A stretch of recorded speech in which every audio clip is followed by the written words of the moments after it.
नमस्कार दोस्तों। तो आज हम लेकर आए हैं ज्योग्राफी का सेकंड चैप्टर। तो देखिए ये चैप्टर का नाम क्या है, ग्लोबल लैटिट्यूड्स एंड लॉन्गिट्यूड। ये सेकंड चैप्टर हम आज आपका स्टार्ट करने जा रहे हैं। In the previous chapter you have read that our planets earth is not a sphere. हमारा जो प्लैनेट अर्थ है वो स्फेयर नहीं है, वो फ्लैटन टाइप में है। It is slightly flattened at the north and the south pole, और वो फ्लैट है नॉर्थ और साउथ पोल में। But black at the middle, और थोड़ा सा फूला हुआ है, मतलब कि समतल नहीं है वहाँ पे, थोड़ा सा आप स्फेयर टाइप में ही मान लें, कहाँ पे, मिडिल में। Can you imagine how it look?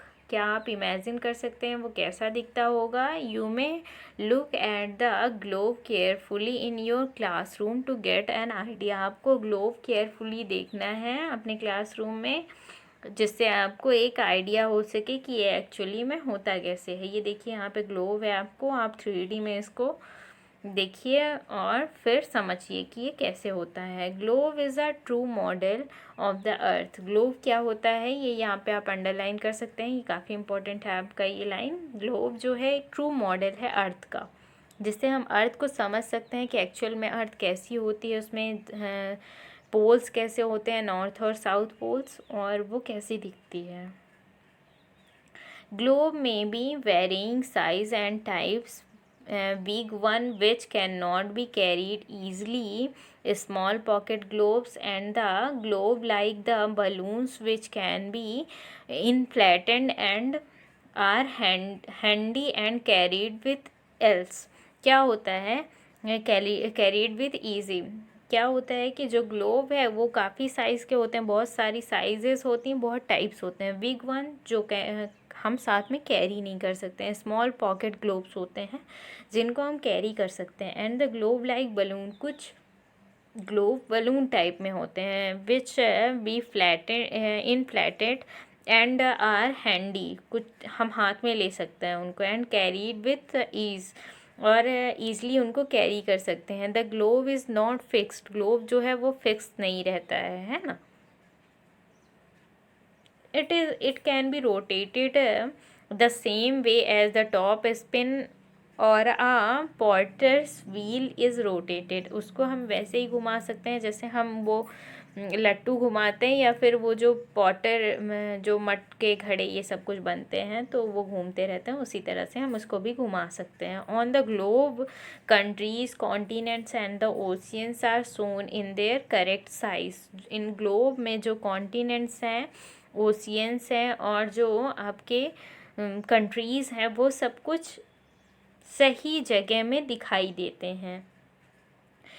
It is difficult to the describe the location of the point on the sphere like the earth. अब ये बहुत डिफ़िकल्ट है कि हम लोकेशन सभी पॉइंट्स का एग्जैक्ट बता पाएँ ग्लोब में, है ना। Now the question arises at to the how to the locate at a place on it. मतलब हम किसी प्लेस का लोकेशन वहाँ पे कैसे पता करें। We need the certain point of the reference and the line to find out the location of the place. हमें ज़रूरत है एक सर्टेन पॉइंट की और उस लाइन की, जहाँ से हम उसका लोकेशन पता कर सकें उस जगह का। अगर हमें कोई जगह का लोकेशन पता करना है तो हम कैसे पता करेंगे, इसी तरह से तो पता करेंगे ना।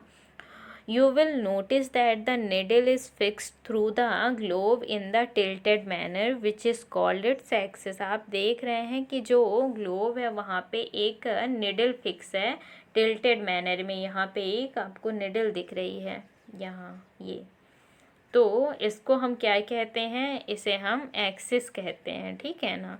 जो टिल्टेड मैनर में जो निडल फिक्स है उसको हम एक्सिस कहते हैं। And 2 points on the globe through which the needle passes, और है 2 पॉइंट्स जिनसे ये निडल पास होती है, नॉर्थ एंड साउथ पोल। तो ये क्या कहलाते हैं, नॉर्थ और साउथ पोल। देखिए ये निडल जिससे फिक्स है, ये और ये, इसको हम नॉर्थ पोल कहते हैं, नॉर्थ, एंड इसे हम साउथ पोल कहते हैं,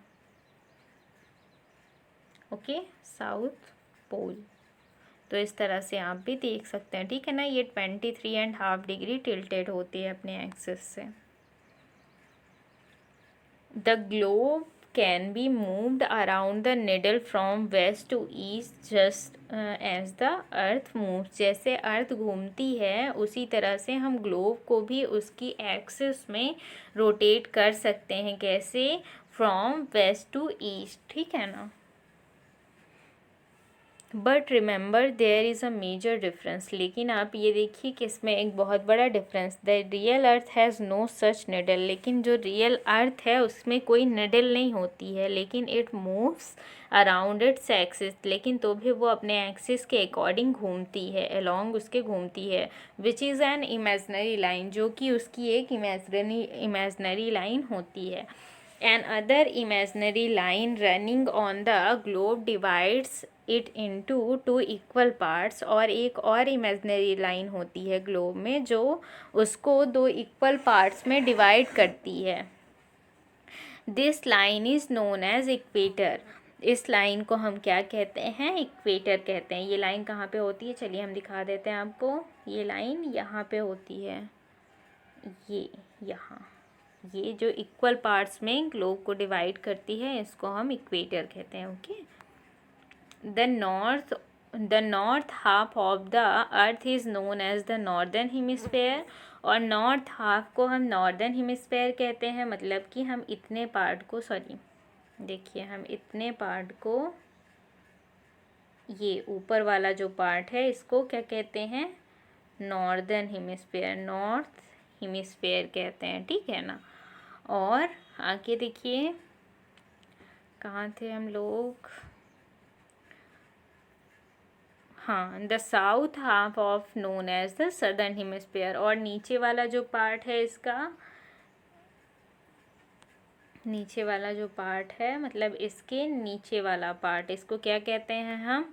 इसको हम सदर्न हेमिस्फेयर कहते हैं। ये साउथ वाला पार्ट है उसको हम सदर्न हेमिस्फेयर कहते हैं। They are both equal halves. और ये दोनों आपस में इक्वल आधे आधे होते हैं, ठीक है ना। Therefore the equator is an imaginary circular line and it is very important reference point to locate place on the earth। और इसीलिए इक्वेटर जो है एक इमेजनरी सर्कुलर लाइन है। एक ऐसी लाइन जो सारे रेफरेंस पॉइंट को, सारे प्लेसेस को अर्थ में बताने के लिए एक एग्जैक्ट लाइन है। Okay. All parallel circles from the equator up to the poles are parallel of latitude। जितने पैरेलल सर्कल्स हैं, ये आपको सर्कल्स दिख रही हैं ना यहाँ पे, इनको हम क्या कहते हैं? इनको हम लैटिट्यूड्स कहते हैं। ये जो सर्कल्स ऐसे ऐसे बने हुए हैं इस तरह से इक्वेटर के इक्वल में जो सर्कल्स हैं इनको हम क्या कहते हैं? लैटिट्यूड कहते हैं। Latitudes are measured in degrees. और ये लैटिट्यूड जो है वो डिग्री में मेज़र किए जाते हैं। वो बंद करना की बारा।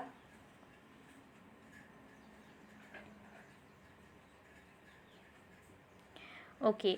And the equator represent the 0 degree latitude. और जो इक्वेटर होता है उसको हम 0 डिग्री लैटिट्यूड कहते हैं। मतलब इक्वेटर, ये जो आपका ये पॉइंट है इसको हम 0 डिग्री लैटिट्यूड कहते हैं। इस तरह से 0 degree. Okay, the equator represents the 0 degree latitude. Since the distance from the equator to the either of the pole is 1/4 of the circle round the earth। तो इससे यहाँ से जो भी हम डिस्टेंस काउंट करेंगे वो 1/4 होगी। ओके, ठीक है ना। पूरे सर्किल के राउंड अगर करेंगे तो उसकी 1/4 डिस्टेंस होगी। It will measure of the 360 degree that is 90 degree. और उसका मेज़र 90 डिग्री होगा। और पूरा हम गोले को क्या कहते हैं? अपने मैथ्स में पढ़ा होगा, 360 डिग्री कहते हैं। तो 1/4 को हम क्या कहेंगे? 90 degree. Thus the 90 degree north latitude marks the north pole. इसीलिए 90 डिग्री यहाँ से जो नॉर्थ लैटिट्यूड 90 डिग्री यहाँ से ऐसे करेंगे ना तो ये 90 डिग्री हो जाएगा। तो इसको हम क्या कहते हैं? नॉर्थ पोल कहते हैं। And the 90 degree south latitude marks the south pole. और 90 डिग्री उसी तरह से नीचे का लैटिट्यूड जो है उसको हम साउथ पोल कहते हैं। As such all parallel north of the equators are called north latitudes, and similarly the parallel south of latitude equators are called the south latitude. नीचे जितने साउथ के हैं उनको हम साउथ लैटिट्यूड्स कहते हैं, और जितने पैरेलल नॉर्थ में हैं वो उनको हम नॉर्थ लैटिट्यूड कहते हैं. मतलब इक्वेटर के पैरेलल जो ऊपर वाला है उनको हम ऊपर के लैटिट्यूड्स नॉर्थ के कहते हैं, और जो नीचे वाला है उनको साउथ के लैटिट्यूड्स कहते हैं. The value of each latitude is therefore followed by either the word north और साउथ. और हम जो लैटिट्यूड वहाँ पे डिग्री बनाते हैं उसको एन ऊपर वाले के लिए लिखते हैं, नीचे वाले के लिए साउथ लिखते हैं. And this is indicated by the letter capital N और कैपिटल एस. इसको हम इंडिकेट करते हैं किन लेटर से, कैपिटल एन और कैपिटल एस से. For example both Chandrapur in the Maharashtra India and the Belo Horizonte in the Brazil are the located on the parallels of 20 degree latitude. मतलब कि देखिए आपका जो मेन इक्वेटर है उससे 20 डिग्री ऊपर आपके नॉर्थ में जो वो है चंद्रपुरा है, और साउथ में जो है अमेरिका है. ठीक है ना, साउथ में अमेरिका 20 डिग्री पे है. But farmer is 20 degree north of the equator and later is 20 degree south of it. We therefore say that the Chandrapura is situated in the 20 degree north latitude and Belo Horizonte is situated at the 20 degree south latitude. हम ये कहते हैं इसीलिए क्योंकि वहाँ पे 20 degree ऊपर जो है वो नॉर्थ में है और 20 डिग्री नीचे जो है उसको साउथ में कहते हैं. We see in the figure 2.2 that we move away from the equator the size of the parallel latitude decreases. हम देखिए यहाँ पे देखते हैं आपका जो 2.2 ये है, यहाँ पे जो साइज़ है इक्वेटर की, जैसे ही हम ऊपर को जाएंगे तो साइज़ ऑफ इक्वेटर छोटी होती जा रही है. देख भी रहे हैं आप, छोटी हो रही है. तो इस तरह से ये आपका टॉपिक कंप्लीट हो गया है. उसके बाद हम next topic important parallels of latitude जो हैं वो नेक्स्ट वीडियो में देखते हैं. ओके, तो प्लीज़ नेक्स्ट वीडियो को ज़रूर देखिए और हमारे साथ जुड़े रहिए. इसी तरह हमारे चैनल को लाइक और सब्सक्राइब करना ना भूलें. Thank you.